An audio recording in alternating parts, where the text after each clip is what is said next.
રામનવમી તહેવારને લઈને જે ફૂડ પેટ્રોલિંગ યોજવામાં આવ્યું છે.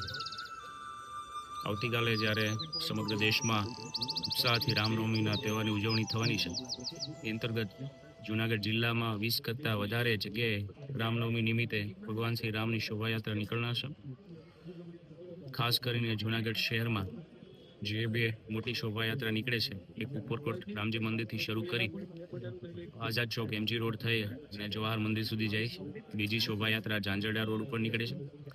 આ અંતર્ગત આજ રોજ જૂનાગઢ શહેર પોલીસ એ ડિવિઝન, BC સિટીના પોલીસ સ્ટેશન, LCVની ટીમ, આ ઉપરાંત અન્ય જે ગર્વની ટીમ, હેડક્વાર્ટરની પોલીસ, તમામ અધિકારી બંદોબસ્ત સાથે રૂટ ઉપર ફૂડ પેટ્રોલિંગ રાખવામાં આવેલું છે. વધુમાં ઘોડેસવારો દ્વારા ડીપ પોઈન્ટમાં પેટ્રોલિંગ રાખવામાં આવેલું છે.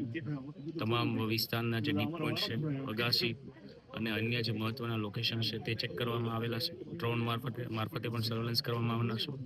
અને આ બંદોબસ્તમાં 15 કરતાં પણ વધારે અધિકારીશ્રીઓ, 125 કરતાં વધારે પોલીસ કર્મીઓ, 2 SRPના પ્લાટો અને નેત્રમના કેમેરા છે સતત મોનિટરિંગ રાખશે, જેથી કરીને ખૂબ શાંતિપૂર્ણ માહોલમાં આ શોભાયાત્રા પૂર્ણ થાય. આવતીકાલે જ્યારે રામનવમીનો તહેવાર હોય ત્યારે જૂનાગઢ પોલીસની સતત દેખરેખ અને ફ્રૂટ પેટ્રોલિંગ કરવામાં આવી રહ્યું છે.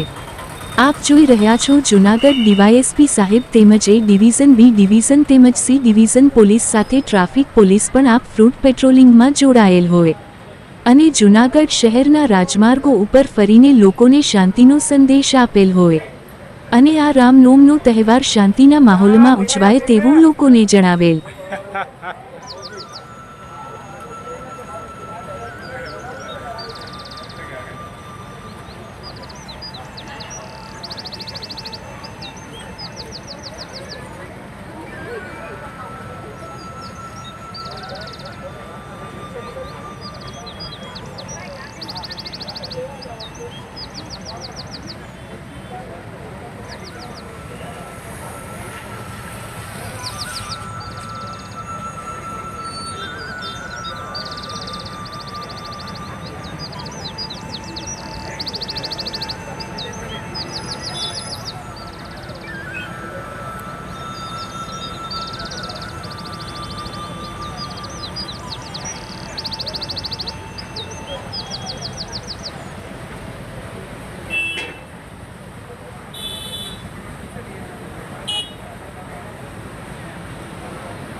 ચાલો મિત્રો, ફરી મળીશું.